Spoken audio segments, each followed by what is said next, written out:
This channel does not promote any violent, harmful, or illegal activities. All content provided by this channel is meant for an educational purpose only.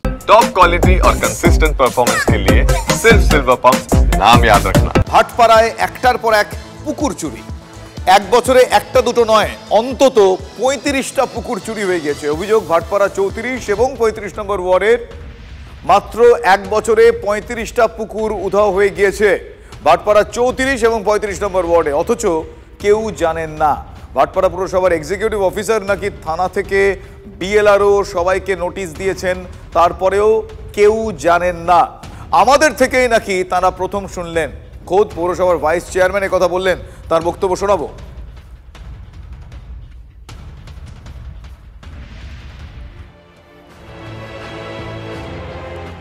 মাটি কারা দিচ্ছে? এটা কারা দিচ্ছে মাটি?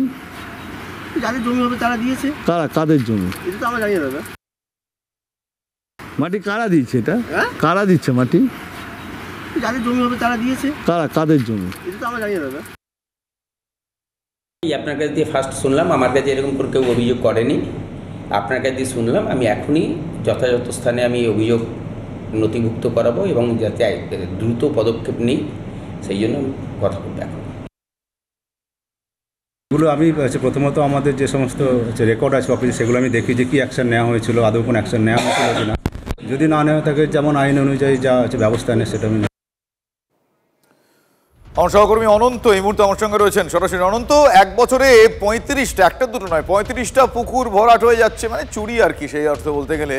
কিন্তু এত জায়গায় জানানো সত্ত্বেও কেউ জানতে পারেননি, এই কারণটা কি জানা গিয়েছে যে কেন তারা কোন বিস্ময়কর কারণে জানতে পারলেন না?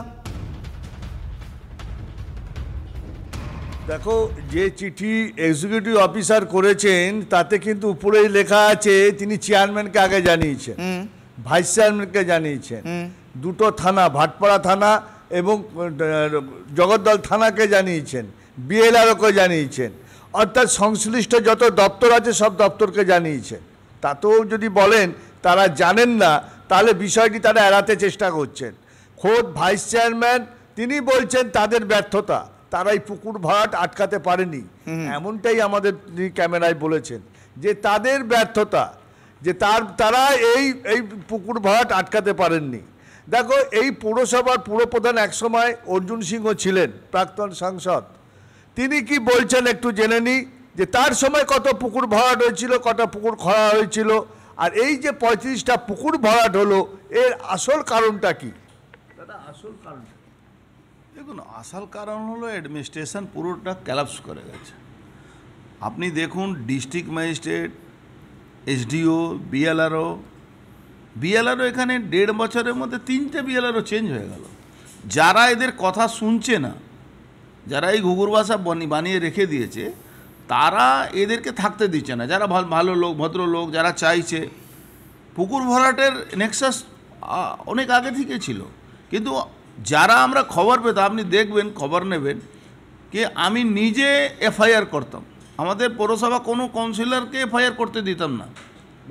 ভাটপাড়া পৌরসভা আমি নিজে এফআইআর করতাম, নিজে কেস কোর্টে যেতাম, সাক্ষী দিতাম, এফআইআর হতো, অ্যারেস্ট হতো, উপড়ে দেওয়া হয়েছে।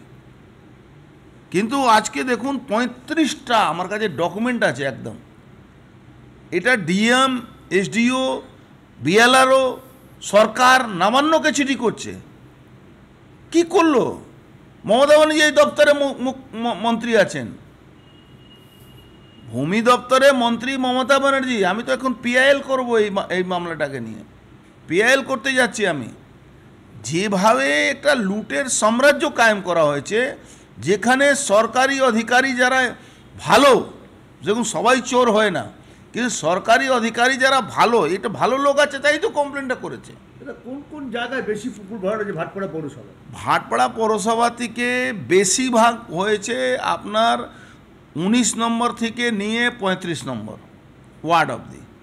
তার মধ্যে 15 নম্বরও আছে একটা দুটো, 7 নম্বরও আছে একটা, 34 তো 15, আমি তো 19 থেকে 35 বলছি, তো 19 থেকে 35, 34, 35, আপনার 23, এটা ব্যাপকভাবে হয়েছে। মানে 20, ভাবতে পারবেন না যে রাজনীতি যারা খেতে পেত না, তাদের 4 চাকা গাড়ি একটা দুটো না 4টে 5টে করে ফ্ল্যাট হয়েছে।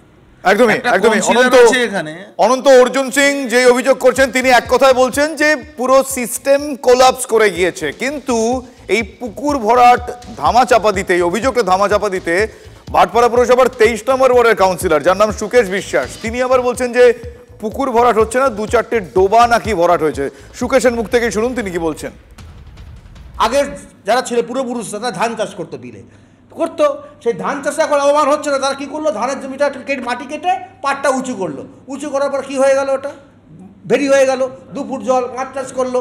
সেই মাছ চাষ করে এখন সে জল হাই ড্রেন হয়ে যাওয়ার, জল পাচ্ছে না, কী করবে তখন? আর জমিটা ফেলে রাখবেন, জমিটা ফেলে রাখবেন, তখন ওই পাটটা আবার কেটে আবার লেভেল করে দিল, অমনি আপনারা বলছেন পুকুর। প্রশ্ন হচ্ছে মাত্র 1 বছরে 35টা পুকুর ভরাট কিভাবে? তথ্য বলছে যে 2 বছরে 3 জন বিএলআরও বদল হয়েছে এই ব্যারাকপুর ব্লক 1-এ। মুখ্যমন্ত্রী হুঁশিয়ারি দিয়েছিলেন, তারপরেও কিভাবে ব্যারাকপুরে এই পুকুর চুরি, এই নিয়েও প্রশ্ন তুলছেন বিরোধীরা। বিজেপি, সিপিএম তারা কটাক্ষ করেছেন। সরকার, এই পৌরসভা এবং থানা প্রশাসন এটা একেবারে চোখ বুজে রয়েছে। এতগুলো পুকুর ভরাট হয়ে গেল, থানা প্রশাসনের বিএলআর দপ্তরে কোনো হুঁশ নেই, থানার কোনো হুঁশ নেই, পৌরসভার কোনো হুঁশ নেই। আসলে এখান থেকে সব পেছন দরজা দিয়ে কামাই আছে।